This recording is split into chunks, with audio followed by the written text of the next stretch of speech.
بعد اب یہ عروج دیکھیے کہاں سے کہاں تک آیا. یعنی اب کیا ہوا کہ خون ریزی کی کمی ہو گئی، بغاوتوں کا خاتمہ ہو گیا، صوبوں کو آزادی بھی کسی حد تک دے دی انہوں نے. کیا بھی ٹھیک ہے، جو بھی گورنر ہے ان کو یہاں تک بتا دیا تھا انہوں نے کہ ہاں جی ٹھیک ہے، آپ کی فیملی ہی ہوگی. یعنی ایک طرح سے ہر گورنر کی بادشاہ اپنے اپنے ایریا کے بن گئے تھے. تو اس لیے اب یہ دیکھیے کہ یہ اتنا بڑا ایریا سے لے کے مراکش تک لیکن الگ الگ الگ الگ حکومتیں بن گئی، اور اسپین تو بنو امیہ کی حکومت تھی. اب اسی میں ایک سب سے مشہور آپ نے نام سنے ہوں گے، ہارون الرشید. 169 to 193 ان کی حکومت رہی ہے، اور یہ ایک عروج کا دور ہے ان کا، جس کو وہ گولڈن ایج، یہ یورپینز کہتے ہیں کہ اس کو یہ عہد زرعی یعنی گولڈن ایج ہے مسلمانوں کی، کہ جس میں بہت سائنس اینڈ ٹیکنالوجی اور علم اور بزنس اور اکانومی ہر طریقے سے بہت اچھی، اور ہر آدمی کو بڑا بینیفٹ بھی مل رہا تھا. بڑا اچھا ایریا ہے. اس زمانے میں رومن امپائر جس کو مسلمان فتح کر چکے تھے، تو ان کا ابھی بھی حکومت ان کی ترکی کا یہ جو استنبول ہے اس کو قسطنطنیہ کہتے تھے، تو وہ ان کا کیپٹل تھا، اور وہاں سے ان کی اٹلی اور ترکی کا آدھا حصہ ان کا تھا. تو انہوں نے جنگیں بھی کی، لیکن مسلمانوں کی ملٹری زیادہ مضبوط تھی، انہوں نے ناکام کر لی ان کی جنگیں. لیکن اس کے بعد ایک حادثہ آنا شروع ہوا. اب ہارون رشید 193 ہجری میں فوت ہوئے، تو انہوں نے یہی طے کیا تھا کہ ان کے دو بیٹے تھے امین اور مامون، کہ بھی امین جو ہے نا تم حکمران بنو گے، اور مامون چاہ رہے تھے کہ ان کی ہو. تو دونوں کا گروپ الگ ہو گیا، آپس میں لڑائی ہوئی ٹھیک ٹھاک. عراق میں ان کی جنگیں ہوئیں، اور جنگیں ہونے کے بعد امین فوت ہو گئے، مارے گئے اس جنگ میں، اور مامون بچ گئے. انہوں نے حکومت چلا لی، چلو پھر بھی مینج رہی. تو 197 to 218 میں مامون الرشید کی حکومت رہی. یہ بھی مشہور ہے. ان کا بھی ایک خوشحالی کا دور رہا ہے کہ ہر فائنینشلی بہت امپروومنٹ، اس لیے کہ ایک پوری کوئی ویزا نہیں تھا ادھر سے ادھر آنے میں، تو بزنس ہوتا رہتا تھا، اکانومی چلتی رہتی تھی، ہر آدمی کو جابز بھی ملتی ہوتی تھیں، بینیفٹ رہتا تھا، چلتا رہا سلسلہ. اس کے بعد پھر معتصم باللہ ایک حکمران یہ بنے 218 to 227 ہجری ہے. تو ان کا تب ہوا کہ انہوں نے ترکی کی بڑے حصے کو اور فتوحات کر لی. ان کا پھر ظاہر ہے کہ رومن امپائر سے وہی ان کی چل رہی تھی لڑائی، تو وہ آئی، انہوں نے آسانی سے ان کو ترکی کا بڑا حصہ فتح ہوا. اور پھر ایک ذاتی ترک فوج انہوں نے اختیار کی تھی جو تاجکستان اور ازبکستان کے تھے. اب یہ کیا ہے؟ اصل میں یہاں سے ڈیزاسٹر بنا ہے سامنے، ورنہ اس سے پہلے ہی ہو گیا تھا. یعنی پہلے یہ تھا کہ عرب لوگوں میں ایک بڑی ٹھیک ٹھاک پاور تھی، اور انہوں نے بڑی ٹھیک ٹھاک فتوحات کر لی تھی، لیکن اب اگلا مینج کرنا ان کو نہیں آتا تھا. تو سب سے مضبوط یہ تاجکستان، ازبکستان، افغانستان یعنی خراسان، یہ پورا ہی ایران کا کچھ حصہ، تاجکستان، یہ سارے بہت ڈیولپ ہو چکے تھے. تو انہوں نے اس زمانے میں معتصم باللہ نے ایک یہ کیا کہ بھی میں یہ کروں کہ ایک پرسنل ملٹری اپنی بناؤ. یعنی ایک تو تھی نا گورنمنٹ کی ملٹری، وہ تو تھی.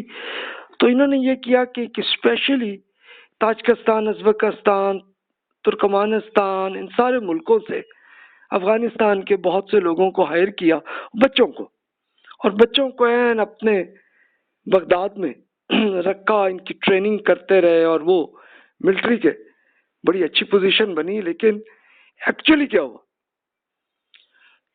ایکچولی یہ ہوا کہ یہ اصل حکومت انہی کی بن گئی. یعنی اس کے بعد تو پھر یہ ہوا کہ بنو عباس کی حکومت تو رہتی تھی، لیکن اگر ان کے جو بھی حکمران بن گئے تو ان سے تو تعلق چل رہا ہے ملٹری کا، جو ان کی اپنی پرسنل ملٹری تھی ٹھیک رہا، ان کی سیکیورٹی کرتے رہے.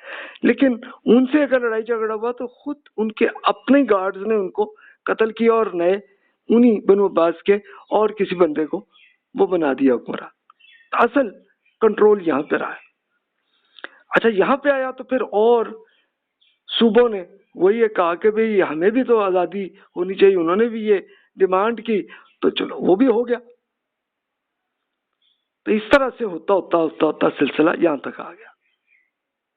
تو آپ خود امیجن کر سکتے ہیں کہ وہاں سے پھر الگ الگ ملک ایسے بننے شروع ہو گئے، اور اصل کنٹرول جو ہے یہ ترکمانستان اور تاجکستان یعنی خراسان جو تھی وہیں کے لوگوں کی اصل حکومت پیچھے سے وہی تھی کر رہے تھے، لیکن نام کے طور پہ بنو عباس کے خلیفہ ہوتے تھے۔ اچھا خلیفہ کا میں نے لفظ پہ پہلے بھی عرض کیا تھا کہ خلیفہ کوئی دینی لفظ نہیں ہے، حکم نہیں، بلکہ عربی کا عام یہ لفظ ہے جس کا مطلب حکمران یا ایمبیسیڈر۔ تو سٹارٹ میں ابو بکر صدیق رضی اللہ عنہ کی جب حکومت بنی تھی تو اس کو خلیفۃ الرسول لوگوں نے کہا کہ رسول اللہ صلی اللہ علیہ وسلم کے ایمبیسیڈر ہے، اس طرح سے ان کا رکھا تھا۔ لیکن پھر عمر رضی اللہ عنہ کی حکومت آئی تو اب ان کو لوگوں نے کہا کہ خلیفۃ الرسول، کہ رسول اللہ صلی اللہ علیہ وسلم کے ایمبیسیڈر اور ان کے پھر ایمبیسیڈر ہی ہے۔ ان کا بھئی اس نام کو چھوڑو، اس میں اتنی دور تک یہ لمبی لائن بن جائے گی اگلی نسلوں میں، تو اس لیے اس کے لیے امیر المومنین کہا کرو۔ تو اب یہ ٹائٹل یہی رہا، لیکن پھر بعد میں بنو عباس کی جب حکومت بنی تو انہوں نے خلافت کا نام ٹائٹل یہ رکھا، اور بنو امیہ نے بھی یہی خلافت ہی رکھا تھا ٹائٹل اپنا، تو وہ ہے۔ لیکن اصل یعنی بہت سے مسلمان ابھی بھی یہ دل چاہتے ہیں کہ خلافت آ جائے، تو وہ آپ دیکھیے کہ یہ خلافت کیا تھی بنو عباس کی یا بنو امیہ کی، یہ ان کی بادشاہت ہی تھی اور کچھ نہیں تھا۔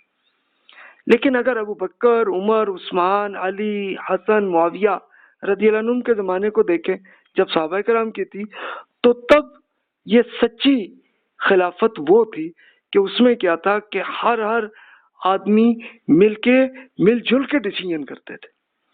یعنی اس کے لیے یہ ہوتا تھا کہ جب بھی کوئی ڈیسیژن ہونا ہوتا تھا تو پھر صحابہ کرام سارے اکٹھے ہوتے تھے، جتنے بھی مدینہ میں ملتے وہ، اور اگر کوئی بہت ہی بڑا ایشو ہوتا تو اور ایریاز میں سب کو اکٹھا کر کے مدینہ میں لے کے ڈیسیژن لیتے تھے۔ یعنی اس میں یہ ہوتے تھے کہ جو حکمران، جو ابو بکر، عمر، عثمان، علی رضی اللہ عنہم، یہ خود ڈیسیژن نہیں لیتے تھے بلکہ مل جل کے سب ڈیسیژن لیا کرتے تھے۔ پوری ڈسکشن کے بعد تو امرہم شورا بینہم وہ چلتی تھی اور لوگوں کی خدمت بھی کرتے تھے۔ تو اب ہوا یہ کہ ان کے بعد اگلی نسل نے جب اس کو بادشاہت بنا لی تو چلو بادشاہوں نے اپنا انجوائے تو کیا، لیکن پھر بھی لوگوں کو تب بھی بینیفٹ ملتے رہے، کہ جو عمر رضی اللہ عنہ نے بنایا تھا کہ بھی یہ جتنی اچھی جتنی گورنمنٹ کی ملٹری ہے اس کے پورے کو ہر آدمی کو اس کا بینیفٹ ملے گا، تو وہ بینیفٹ دیتے رہے۔ یہ بنو عباس تک یہ سلسلہ چلتا رہا ہے، کہ اس زمانے کی بھی بکس ہمیں ملتی ہیں تو اس میں آپ پڑھ لیجئے تو نظر آتا ہے کہ عام آدمی کو بھی بینیفٹ مل رہا ہے، اور پھر اس کے ساتھ بزنس بھی اچھا چل رہا ہے، اور بزنس کے ساتھ ساتھ جابس بھی اچھی چل رہی ہیں، تو اکانومی بڑی اچھی چلتی تھی۔ یہ ایکچوئل ایک خوبی ان کی آ رہی تھی۔ تو اصل میں یہ وہ پیریڈ ہے کہ جس پہ آج کل بھی مسلمانوں کی یہ خواہش ہوتی ہے کہ یار دوبارہ یہی آ جائے، لیکن بھئی وہ بادشاہت نہ ہے، بلکہ اصل وہ ابو بکر اور عمر رضی اللہ عنہما جیسی حکومت تھی کہ جس میں اصل میں بہت اچھے انسان حکمران بن گئے تھے، تو وہ بن جائے اور لوگوں کا پورا بینیفٹ دیں۔ اصل یہ ہے خلافت صحیح مانو۔ تو بہرحال کسی حد تک ہی آپ کہہ سکتے ہیں کہ یہ خلافت بھی تھی اور ملوکیت بھی تھی، یہ دونوں کا سلسلہ چلتا رہا بہرحال مسلمانوں کا۔ اب وہ پوائنٹ آیا زوال کا